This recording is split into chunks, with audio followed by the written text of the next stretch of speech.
น้องน้อยยังบ่ทันมาบ่คือแนวใดเป็นจังใดพี่น้องเนาะแชทหาบ่ได้แชทหาคืนนี่ก็บ่ตอบโทรหาก็บ่รับพี่น้องเนาะเป็นหยังบ่ปกติน้องเพิ่นสิออกมาแต่เช้าพี่น้องเอ้ยมื้อนี้ยังบ่ทันเห็นพี่น้องเนาะพอมื้อคืนนี้ก็ทางพ่อกับแม่ฮักเพิ่นน่ะโทรหาน้องบัดไซว่าน้องน้อยคือบ่เห็นรับสายว่าแชทหาก็อ่านแต่บ่ตอบว่าซั่นเนาะเพิ่นก็เป็นห่วงพี่น้องผู้ที่เพิ่นฝากเครื่องฝากของมาให้บ้านนี่แหละเนาะเพิ่นก็ถามน้องบัดไซก็ว่าโอ้บ่ฮู้คือกันเด้อว่ะสิขึ้นสิโปนเจ้าขึ้นกับไผซะขึ้นกับหมอนี่ผมโอ้สองมาไล่ไว้ด้วยหรือว่าจะยังบ่ไล่ก็ขึ้นบ่ลูกค้าเฮาย่ำบ่ได้ขึ้นดอกมื้อนี้บ่โดยพอแล้วทีมเถื่อก็ที่10ปลายอ๋อ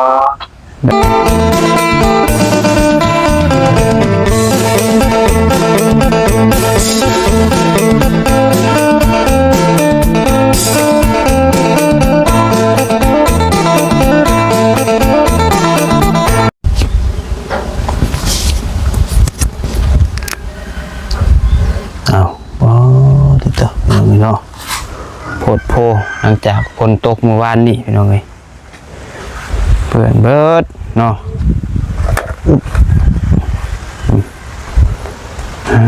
จ้ะ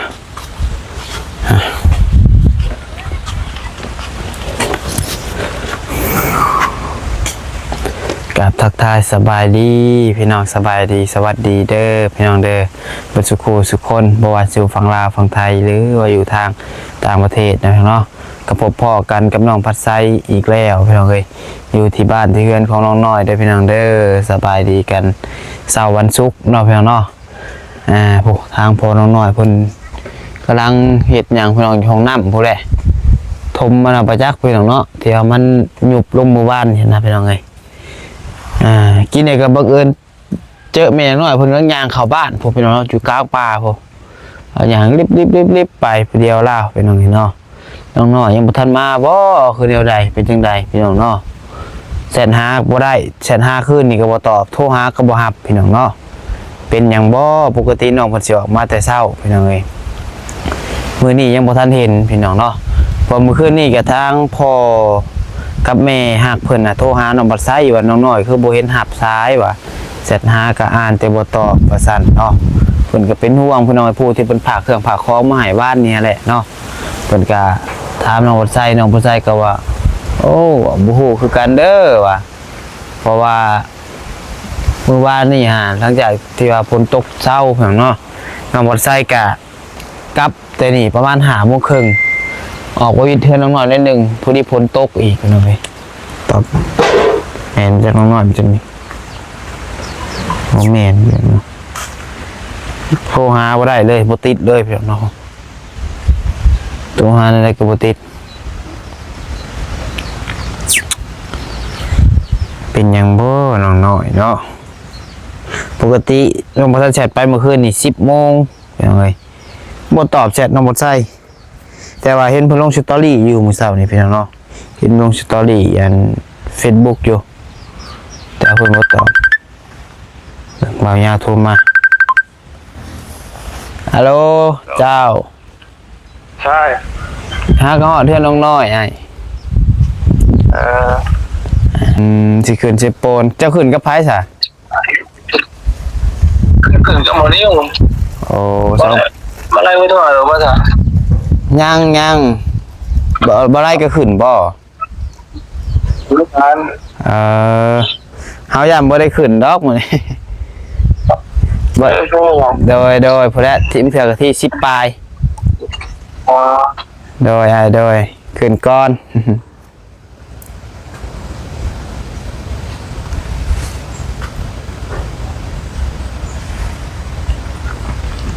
เอาเงาพี่น้องเนาะเพิ่นโทรมาเพิ่นสิขึ้นเซฟโปนมื้อนี้พี่น้องเนาะเพิ่นน้องบัดไซอยู่ผู้เดียวอีกแล้วพี่น้องเอ้ยสิขึ้นเซฟโปนบ่าวไล่บ่าวนิ้ว3 หนุ่มพี่น้องเอ้ยน้องบัดไซยังน่าจะยังบ่ได้ขึ้นบอกเพิ่นก่อนโดยผู้แรกเฮาพังเบิ่งประมาณที่10ปลายเบิ่งเวียกเบิ่งงานทางนี้ก่อนยัง บ่แล้วนะบ่แล้ว10ปลายมื้อเทื่อกะ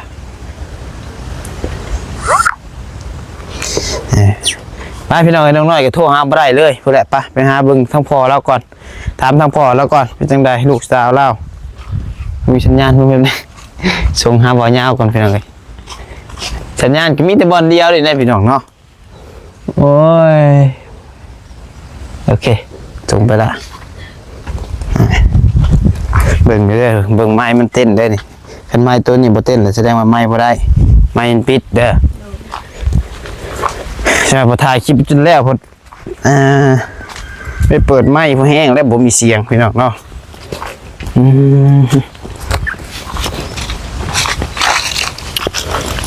หลังจากที่ฝนตกวานนี่พี่น้องเนาะเป็นจังได โยกดินโยก ดินโยบบ่โยบหลายเติบโอ้ทางนี้น้ำได้หนิเนาะนี่นี่พี่น้องเอ้ยทางนี้ก็เซาะน้ำนี่ โยกที่แล้วเขานี่เขาไปจับไปเลย แม่นมันนั่นเนาะ ดินไม่ทันแจก มาแจบคักแล้วเพพื้นมันหยุบลงพี่น้องเอ้ย โยก หยุบโตลง โยก เป็นจังไดลูกสาวฮะบ่ทันมาบ่คือแนวใด โยก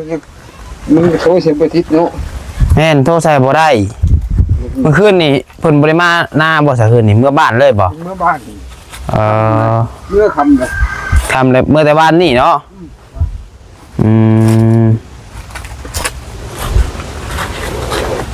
ฉันหาเมื่อคืนนี่ก็บ่ได้เพิ่นบ่ตอบเลยแม่ฮักเพิ่นอยู่ทางฝั่งไทยเพิ่นยังบ่ตอบจักเป็นหยังบ่จักว่าเพิ่นเป็นห่วงอยู่แสนหาก็บ่ได้โทรหาก็บ่ตอบโทรหาก็บ่ได้รับแสนหาก็บ่ตอบ เป็นอย่างเมื่อคำมาแล้ววันนี้ เจ้าหานอนหน้าบ่คืนนี่ นะ นอนหน้ากับแม่ ไม่ไปกันอื่นก็ได้แล้ว6 ตัว ได้บ่ บักแดงเท่าไหร่ การอึ่งออกแล้วเนาะฝนตกเนาะ พนังเต็ก2 บาท เออ เพราะอะไรผมต้องทำห้วยดินตะไคร้เนี่ยมันแน่นไงแน่นครับก็เลยบัน โอ้เคยเพิ่นเฮ็ดหยังใส่เด็กน้อยนะ ใช่ คุดเขียดบ่ ตาคู่นี้ก็เจ๊ก เว้นหุงบ่ มันหากว่าตาไปอย่างเลือดเจ้งเราไม่เอาใช่ไป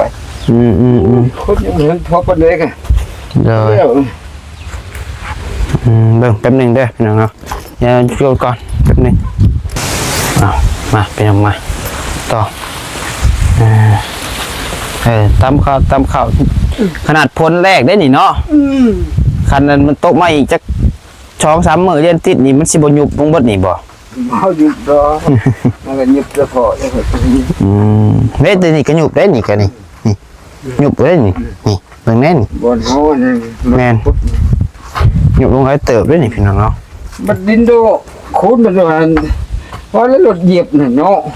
ดินตัวคูน่ะบ่ได้ยุบบ่ กูเหยียบเล่นร้านนี่พ้นรถพ้นเช้า น้ำหันเน่นครับตอนยัง แน่นบ่คักแล้วสักขนาดมันแน่นแล้วก็สงสัยเพิ่นเอารถเหยียบหายไปจักเนาะ จัก ฝนตกยังบ่ยุบคือว่ามันหากับฝนแรกบ่ เลยตัวเน่นครับ นี่แหละมันจังได้ปลูกเฮือนไว้แค่ว่ามันบ่ลงกันเฮายังบ่ได้เบิ่งซ้ำเฮาพอแล้วจังสิแวะไปเบิ่ง เน่นคักยังไง คักยังไงโอ้ตัวหยุบเน่นคักแล้วบ้าน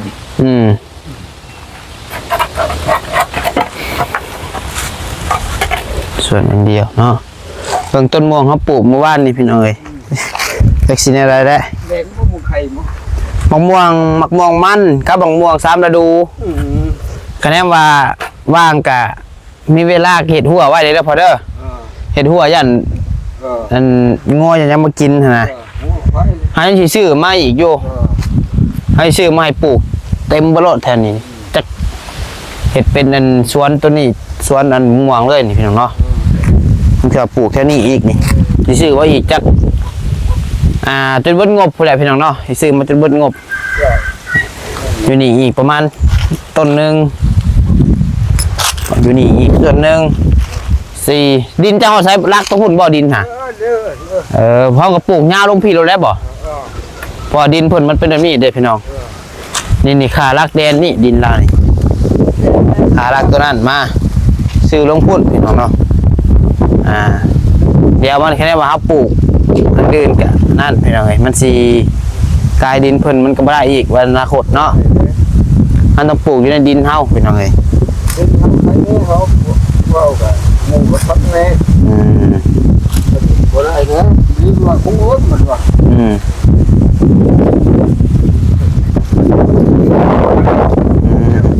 ตัวนี้อีกเนาะจิ้งหยกจะบ่ได้ผลบริษัทกับมันได้ดิขนาดผลบริษัทกับมันได้มันยังหยุกลงมันไปโยกแล้วของเฮาไปต่ำลงแบบว่าเฮาขุดเราก็จักลงต่ำลงเราก็จักลงน้ำนี่บ่ได้ชูของน้ำนี่เจ้าว่าบ่ได้ชูใช่ใช่มาจากมีแต่ข่าวไทยซื่อบ่เจ้าจักเทื่ออะไรเจ้าหาเจ้าจักเทื่ออะไรข่าวไทยนี่บ่โอ้ยจะหึงนะจนลืมแสดงว่าบ่ได้ชูข่าวเจ้าเนาะเอาแต่เดียวดูนี่ผมคุณ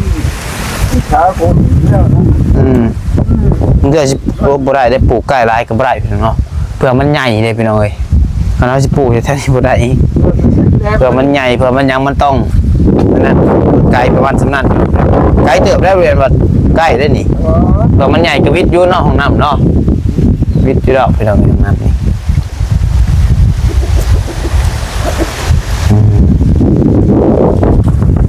เดี๋ยวส่วนไปก่อนส่วนเรามีอันเดียวกินข้าวกินน้ำแล้วบ่มาเอาสิตำมา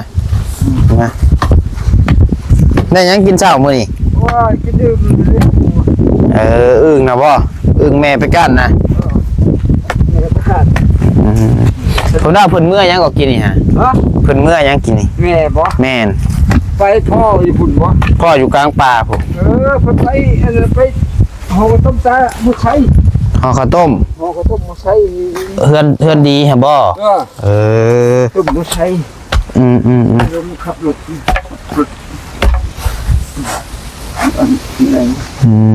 อยู่พุ่นว่าทางเข้าหัวดงเห็นพุ่นนี่ในทางเข้านี่เพื่อนที่เข้มให้นานอ๋อเพื่อนที่เข้มให้นานเข้มให้นานดงเห็นนี่อ๋อวันนี้เพื่อนนี่บ้านอันนั้นมาดิอยู่กับพ่อน้อยๆเจ้าเผาเที่ยงบ่มื้อนี้เผาเพื่อนเผาเที่ยงเผาเพื่อนวันนี้ไปใช้ก่อนวันนี้บ่เพื่อไปหาขอไม่กันหญ้าเขามาเฮ็ดกันหญ้าแท้น้องน้อยว่าเมื่อเผาแม่บ่แม่ย่าบ่สบายบ่แม่เจ้าบ่สบายบ่เพิ่นเป็นอะไรอ่ะนะเนี่ยคนประชาเขาเช่าแหละนั่งไว้มันก็หลักๆก็บ่อยากไปตาเพิ่นเลยตัวเท่าเลยจักปีละเพิ่นน่ะจักแล้วผู้อันนี้เหียบ่แม่นว่าผู้นี้เหียบ่อันนี้อันไม่เท่าบ่ผู้นี้ไม่เท่าผู้นั้นแหละแม่เจ้าเนาะไปแล้วเพิ่นไปเกิดใหม่ตกไปสิได้แหละพ่อปู่พ่อแล้วไปเกิดใหม่แล้วจะสิเกิดเป็นยังแล้วเนาะแล้วไปเกิดใหม่จะปีนะพูดตกเลย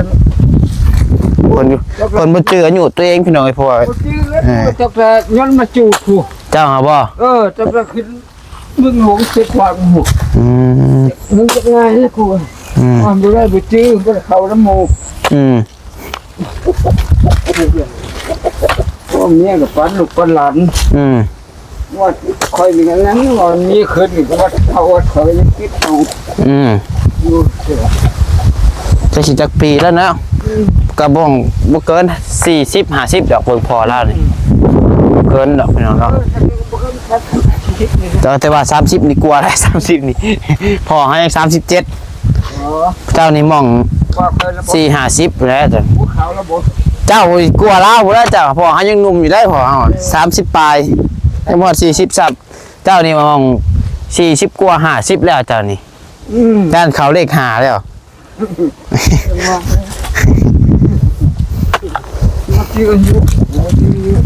เขาเห็นเขาจะมือเดียวอะไรมืองัดอยู่แค่ไหนอยากปกอยากไถ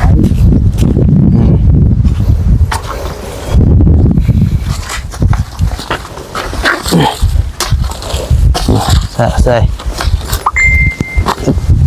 อึ๊บ สิเจอหนึ่งแล้ว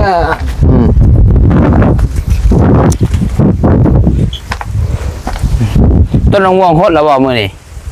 จะมานั่งเลยก็ คือสิย่างเนาะเบิ่งเฮ็ดนี่มันก่อน ใส่หม้อ ตอมมันไว้โอ้พายแล้วคนจังก่อยแป๊บนึงพี่น้องเลยกั้งโทรศัพท์พี่น้องเอ้ย ยังล้มช้ำ ย่านโทรศัพท์มันฮอด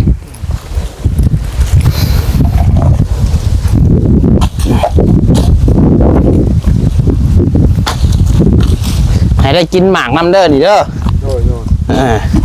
แล้วมันจะเที่ยวมาทางนี้พอได้กินหมากกินเฮิร์กน้ำ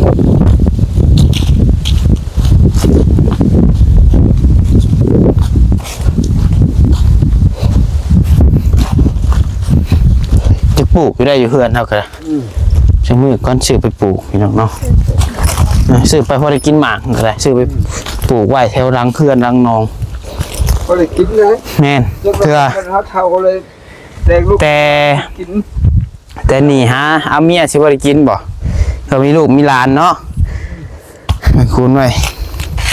พูดเท่าเลยเจอเอาเมียมาปลูกกบหมู เช่นหน้าน้อยเองตอนนี้เองเขาเลยคิดอยู่ นั่นแหละเนาะพอได้อนาคตก็พอได้ขายได้หยังได้นี่ ลูกชื่อหลานชื่อ จำประเทศในอะไรพี่น้องเนาะก็เป็นดอกเห็นแทนเป็นนั่นนะ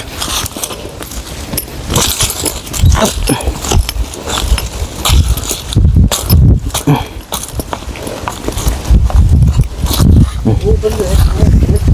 หัวไส้ผู้คนเป็นนี่เฮ็ดที่เขาพอเป็นเด็กเบา แจ้คันว่าว่างจะเห็ดหัวให้ได้ออกไปเนี่ย2 ต้นนี่ก็ได้เพื่อใหญ่กับผู้นี้แหละพี่น้องผู้ที่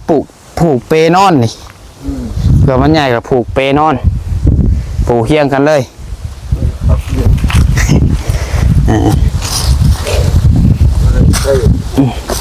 ลูกหลานเป็นคิดยังงงมากเนี่ยมันนั่นแหละต้องเถื่อเท่ากับพ่ออันบัดไปใช้บ่ได้พ่อได้อันพากันปิดกินมุงหมกชุกบอกว่าแต่นี่ฮะบุเกินบางเถื่อกับ3 เดือน3-6 เดือนผมแบบเป็นหมากไปหน่อยบางเถื่อกับปี 2 ปีก็ได้กินแล้ว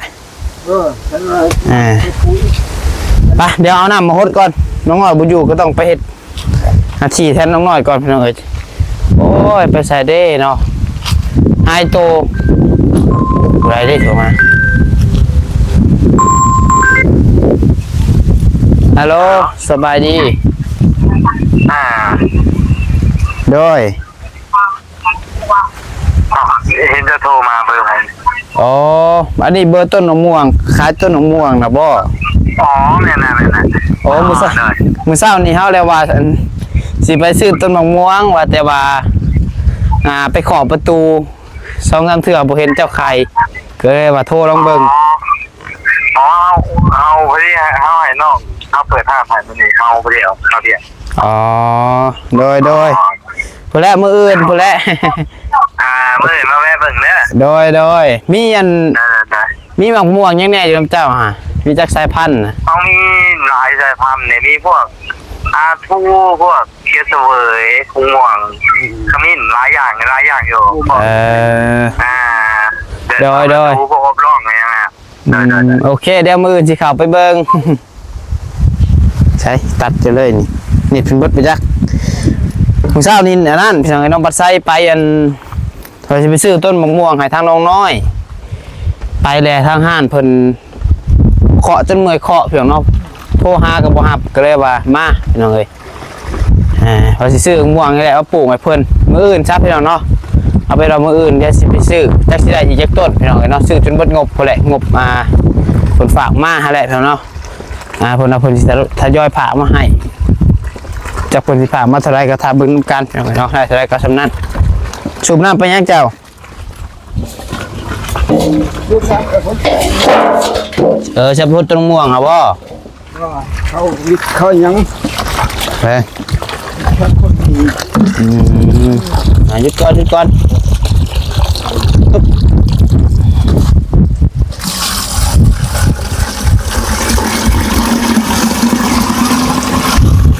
ลูกชาวอยู่กับพ่อได้เห็ดแทนเนาะอ้าว ไปขอบแดงก็บ่จัก จังว่าได้ติดต่อหาก็บ่ได้ไปพี่น้องเอ้ย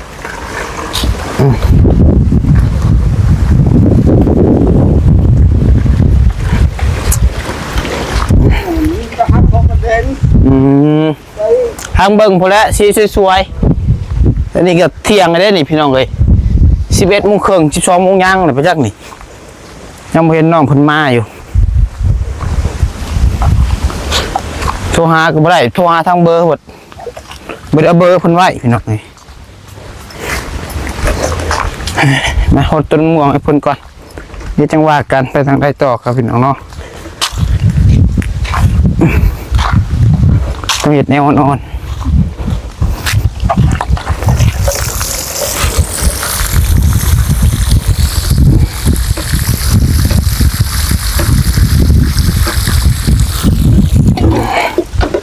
ให้ออกมาออกผลเด้อ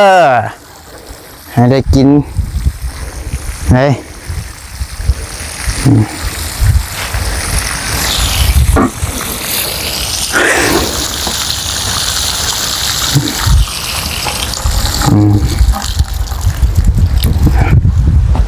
ว้าวได้หิวไม่อีกไงเบอร์มานี่ก็มากันกับซาเบลอีกคือเก่าอย่างเนาะ สบายดีเด้อ โดยสบายดีมากัน2 คนคือเก่าพี่น้องเอ้ย โดย โอ้ยทาง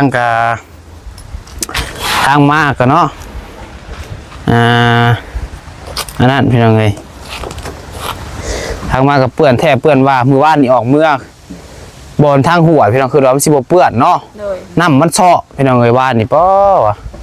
น้ำมันเซาะหัวลงมาเกือบบ่รอดเอามาใส่กับซาเบลว่านนี่เพื่อออกมานอกเพื่อออกไปฮอดอันทางใหญ่ปวดเบิดแขนเมื่อวานนี่โอ้วะ ขี่รถกระเตินใส่กระเลินหัวอยู่ เจอซาเจอขวดซาเบลคอยนี่อยู่พี่น้องเนาะย่านบ่ ย่านนั่นแหละเนาะ ย่านพาล่มไม้เสียบท้องพอแห้งเนาะ อะไรวะ หมอไก่ซับเป็นยังไงเอา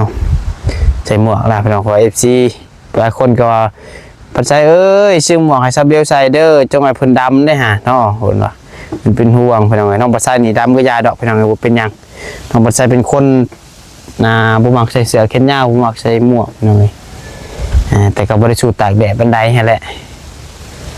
ตากได้อยู่เรื่องตากกะไปเดี๋ยวจังว่ากันสำหรับพี่น้องเนาะน้องน้อยเพิ่นหายโตเด้อพี่น้องเด้อเพิ่นนี่ก็ได้ใช้คำว่าหายโตได้พี่น้องเอ้ยติดต่อบ่ได้เด้ซะ โดย จักเป็นแนวใดก็เป็นห่วงน้องเพิ่นอยู่พี่น้องเอ้ยบางเทื่อสินำเขาไปเบิ่งอยู่บ้านกันว่านั่นก็ได้คันใดว่าติดต่อได้เพิ่นค่าเวียกค่างานเพิ่นบอกก็ยังว่าค่ายเฮาก็สิบ่เป็นห่วงเนาะ โดย อันนี้เพิ่นติดต่อหาน้องเพิ่นก็บ่ได้พี่น้องเอ้ยจักเพิ่นเป็นหยังบ่พอพวกเราผู้ใหญ่ติดต่อหาก็บ่ได้คือกันพี่น้องเอ้ยนั่นเป็นหันเป็นนี่อะไรยันอันเมื่อวานนี้ย่างฝนบนตกของนายันอันพระราชล่มไปจักเนาะพระราชล่มไม้เสียบก้นพอแห้งเลยพี่น้องเอ้ยเป็นห่วงอย่างเดียวนี่แหละพี่น้องเอ้ยบ่ได้เป็นห่วงดอกอีกอย่างเนาะผมเป็นผู้หญิง แม่น เป็นแม่น อันตรายเนี่ยแหละ ย่านเป็นห่วงหลายอย่าง โดย จักย่านบวกผู้บ่าวลาดพอแห้งเลยเนาะไปสายเด็ดจังว่ากันพี่น้องสำหรับคลิปนี้ดำลาแล้วอยู่ดีมีแห้งบ่สุขสุขคนเด้อพี่น้องเด้อขอบคุณหลายๆที่เข้ามารับชมเนาะ โดย เดี๋ยวผิดพลาดประการใดก็ขอโทษขออภัยสำหรับคลิปนี้ไปแล้วสบายดี อืม